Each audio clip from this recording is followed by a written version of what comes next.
What's up, guys, and welcome back to Driven Affairs. Okay, well, how did it go? You look back to see July, still a little flushed and glowing in the back seat. God, I was so nervous, my heart is still pounding. Oh, and oh my, that interview got so explicit, so quick. I was not prepared to get into some of that some of the details of a few Bianca's stories. It was just so intimate. We got into this story about how she spent a weekend in a Shitiao with this Italian mayor, and some of the things they did to each other were just what? I'm pretty sure if this goes to print, the mayor will be run out of office. Ah, he's an Italian government official. He'll be fine. And Bianca got so detailed into some of the fetishes and kinks she was into lately. I didn't even I didn't even know people were into that kind of stuff. Well, it sounds like the interview ended up going pretty well. I think it did. I mean, I definitely felt that after an hour talking about what Bianca liked to put in where that I need a long shower. Ah, okay. But I think the interview went alright. We were laughing a lot. She teased me a bit, but it was playful, I think. I think she was even flirting with me a bit. Your imagination immediately takes that image and runs with it. Hey, thanks for the advice earlier. On the drive over? Yeah, for telling me to relax and not take it seriously. I was ready to go in there all laced like I was interviewing Bianca for the evening news. I can't believe I didn't take the time to think about what kind of interview I was supposed to be doing. Well, I'm sure you would have caught on quick. You didn't need me to knock that one out of the park. Do you need to go back into the office? Maybe an afternoon at the spa would help you relax after your first day. No, just take me home. I have to start piecing this interview together for print, and I think I'll just soak in the bathtub for an hour. You begin driving back to drop Shla off at her apartment when you remember the interview with her father on the radio. On the radio, yep. You wonder if you should warn her that her dad might have heard about her new employment. Yeah, that's helpful. Tell her about the interview with her father. But if it's with her father, that's family business. But decide you better let July know about the radio interview with her dad. Better to give her a heads up before she finds out from someone else. So while I was waiting for you to finish interview, I was listening to Clifford on the radio, and it turns out your dad was his guest on the show. Oh, yeah, he was telling me he had an interview this week. Listen to them chat a bit. I see where you get your persistence and ambition from. He seems like a pretty driven guy. Your dad. Ah, thanks. I guess I did. Did I get a?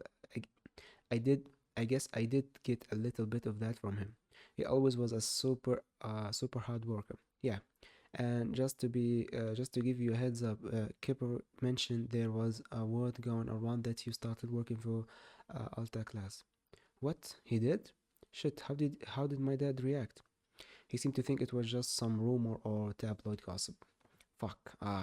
He's going to kill me when he finds out it's true. I'm not stupid. I know my parents were going to find out eventually. I just wish I had a little more time before word got out. I already knew my dad was prepared for the possibility that I wouldn't want to come work for him, but I didn't know if he's ready for the fact that I'm racing around with an adult entertainment queen and consulting consorting with porn stars. I'm sorry, I didn't mean to pry. I just thought you should know. It's fine. In fact, I appreciate you telling me. Now I have to figure out what to tell my parents. I don't suppose I could get you to break the news to them for me, could I? I'd have to check the contact, but I don't. think that's part of your service package, miss. Julia gives a nervous laugh and slumps back in her seat. You feel bad about dropping that news on her, but you would want to know if you were in her place. You spend the rest of the drive talking about the interview and how it went before dropping off July at her apartment. Yeah, I think I picked the right option. Not long after dropping July off, you are due for your next appointment, but as you pull up to Natalie's townhouse to pick her up for the gym, you find she's not alone. Jessica and her walk to the car together, appearing to be in some kind of argument. I'm not saying you need to leave, Marco. All I'm saying is you need to start taking steps to protect yourself. Trust me, Natalie, I can take care of myself. They froze all his accounts, and you guys don't even have a prenup. You're acting like it's no big deal, but this is serious, Jessica. You should at least talk to a lawyer. You try to melt into the seat and make yourself appear as just another part of the car. The drive goes on seemingly forever as the two continue to argue. Jesus, this is just so typical of you. You've never liked Margot. Why are you mad at me? I'm just trying to look out for you. Unlike you, your spoiled man-child husband. Honestly, do you think he really cares about what's best for you? Or is he, like always, just looking out for himself? I mean, come on, Jessica. The way he's treated you all these years, the things he's done to you, you can't. Now you don't get to tell me about. No, you don't get to tell me about how it is between me and Marco and whatever he may or may not have done to me. At least he hasn't forgotten I exist. What the fuck does that mean? Marco may be a son of a bitch, but at least he actually still feels something about me. When was the last time that that sad, fat little potato of a husband of yours even touched you? Natalie stammers as you pull into the garage and try to find a spot, putting the car in park and discreetly moving to get out of the car before you're cut off. How about it, James? I'm guessing you're at least halfway grown up. Do you agree with Mother Garcia here, or are we all adults and can manage our own business? Oh, oh, you're asking me? Oh, this isn't about Natalie and her husband, it's about Jessica's welfare. Natalie isn't completely wrong, but she should still respect Jessica's decision.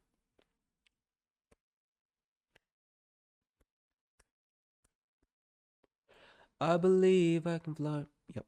Mm, with Natalie. Jessica, I don't think Natalie's attacking you. I think she's just worried about you and wants to make sure that if anything happens to your husband, you'll be okay. Huh. So this is how it is. I thought we were all adults here and all capable of taking care of ourselves and making our own decisions. Though I guess her husband does pay you, so it likely wouldn't be sound business sense to disagree with the boss's wife. Jessica, if Marco goes to prison, which looks very likely, what is going to happen to you? Jessica leans in with cold, steely eyes. I have been taking care of myself since I was 5 years old. So believe me when I say this. I have everything under control, and I don't need some mother hen doting over me, especially one with her own problems. Jessica grabs her bags and hops out of the car, heading into the gym alone. You look over to Natalie's looking furious and hurt. You okay?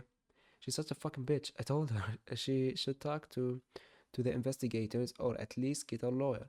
But it seems like she's not doing anything. She's just acting so weird, like nothing is wrong, and I don't get it. You wanna skip the workout today? No, I don't want Jessica to think she owns the gym. I'm sorry you had to hear all that though. You don't have to work out with me today. Thanks. Though to tell you the truth, I have been feeling like my chest and shoulders could use a little work. Natty chuckles, and you see a smile brighten up her face a bit. Well, I may know a couple of good routines. You hop out and get the door for Natalie, then grab your gym bag and head in together. After changing into your workout clothes, you meet up with Natalie in the gym. Her eyes are still a little red, but she is looking better. Hey, I wanted to say I'm sorry again. I shouldn't be dragging you into. It was no problem. Save your apologies for when you inevitably break me during this workout. Okay, that's probably for the best. But thanks for you being here. And hey, you get to keep uh, you get to keep being my workout buddy. No good deed goes unpunished. Netley leads you to a cluster of various workout machines, so I figure we can get into some isolation workouts today. You will like them. They won't stress your cardio and respiratory system as much. Okay, cool. It'll just be my muscles in agony. It sets you up a circuit of various exercises. To her credit, you are actually feeling pretty good. There might be something to this whole fitness thing. Plus, you sure don't mind getting to stare at Natalie in her tiny gym outfit for an hour. During a break, you hear a woman laugh loudly from across the gym. Well, she seems to have moved on pretty quick. You look over to see what sour Natalie's demeanor. Jessica clearly flirting with a pair of men. Her husband would kill her too if he knew how much she flirted around with other guys here. Lara, I don't care. Let's just get back to the workout. Minutes later, though, another meathead appears and starts sniffing around Natalie. Nah, baby, your form is all off. Come on, stand up for a minute and let me show you. Natalie, still raw from her fight with Jessica, clearly has no patience for this guy. No, my form is perfect, thanks. Now, goodbye. Now, girl, you see, I don't want you going and hurting yourself. Just let me show you. Let's fuck him up, man. Fuck him up. Let's fuck him up. Hey, buddy. She said, no, thank you. Just move along. Hey there, friend. If you're offering, I could use some help with my technique. Oh, be a tough guy and go there or be a smart ass. Yep. There's no fucking way I can beat this guy, but you could try fucking with him a bit. Oh, hey, buddy, if you're giving out free advice, I could really use some help with my form. The meathead turns to look at you with utter dismissal. Nah, bro, I don't work here. Go fuck yourself. But you were just telling her you would help her, and she's not interested. Help a brother out. Yo, it ain't like that. Just go back to your little bitch. Wait, I ain't a fact. What? Eh, can say that. Whoa, hey, that's gay about. What's gay about two dudes just admiring each other's bodies and helping each other with their form? Yo, man, I'll fuck you up. Hey, don't tease me with a good time. Behind him, Natalie is snorting up the water she just drank and trying to hold back her laughter. You think I'm fucking around, little man? Hey, asshole! I know who you are. Go fuck off, or I'll tell the front desk you're doing your creepy shit again, and I'll have you kicked out for good. The meathead glares back at Natalie before shaking his head and muttering something as he walks off to bother someone else. You yell out one last shot as he leaves. Hey, I'm worried about steroid usage and ball shrinkage, and I heard you were the guy to talk to about about that. Can you tell me how you have dealt with? And he's gone. Nice fella. And even know why I don't even. Okay, my eyes are fucked. My eyes are fucked. Okay. I don't even know why they still let him in there. 99% of the men who come here are the nicest guys on the planet, but that asshole should be on a watch list. But oh my god, I laughed so hard I almost peed my pants when you were fucking with him. Yeah, I don't know what his deal was. I was just looking for some tips. Well, come on, that's enough. That's enough for us. We still have four more sets. Get back to it. Mustering through the workout Natalie has prescribed you. Oh, oh, oh. I'll have to. Yep. Every now and then, you glance back at the stunning blonde working her legs on a machine. Natalie gives you a coy glance opening and closing her thighs. The fabric on her little shorts stretched tight over her plump-looking camel toe, almost as if she is presenting herself to you. Each opening of those thighs and glimpse of that juicy-looking mound sends a rush blood to your. I don't know if she's toying with you, but you do. But you do your best to look away and focus on the rest of your workout. Later, after the workout, you leave the locker room to find Natalie in waiting for you. So Jessica is going out with a friend she met and doesn't need a ride home. I guess it's just us. Alright, well, shall we? You get to the door and the two of you leave the gym. You and Natalie hop in the town car and you drive out of the gym parking garage. Natalie is quiet, staring out the window and off into space. You're guessing she's still twisted up about Jessica. Well, it looks like they finally finished up that work at Central Park. It'll be good to have it all open again. Mm-hmm. Weather's been nice. Hope it holds out. Yeah. Yeah. Still sore about Jessica? I'm still just so mad at her. Her stupid pride is so goddamn important that she'd just shit all over her friends before she'll allow one little ship in it. Okay. What's Jessica's deal anyway? You were saying she's acting like nothing's wrong. That's the thing. Lately, she's acting like this whole giant case against her husband is no big deal, and she gets defensive and distant whenever I try to get close and help her. I just wish she would take this seriously. Well, she's probably just feeling vulnerable right now. I don't know her that well, but she doesn't strike me as a person who likes feeling that exposed. Maybe she's right. Maybe with the way things are between me and Esteban, who am I to be given out relationship and life advice? I mean, what could I really tell Jessica? Hey, you don't have to. Hey, you don't have to have your life perfectly squared away to be concerned about someone else. You were looking out for her. That's what friends do. Yeah, thanks. Anyway, you weren't a complete sweaty mess when we finished up the workout today. It looks like I'm actually starting to whip that part of yours into shape. Yeah, yeah, yeah. Nothing does. Nothing does about. Nothing does a body good like a few hours of torture a week. All right. I don't remember having to puke my guts out as we were leaving today. So maybe you're on to something with this witness stuff. Yeah, let's keep joking. That does a body good like a few hours of torture a week. I'm still not convinced that this isn't some elaborate revenge plot. Like I'm trying to think of if I've somehow wronged you in the past. Were you some overweight kid I teased years ago, and this is how you're going to get back at me? Oh my god, you act like I'm some sociopath who gets off on causing pain. Frankly, I think you're a little ungrateful. You sit on your ass all day. You should be thanking me for st- staving staving off all the obesity and diabetes in your future. You may keep a clean car, but don't think I haven't seen the candy wraps and energy drinks cans.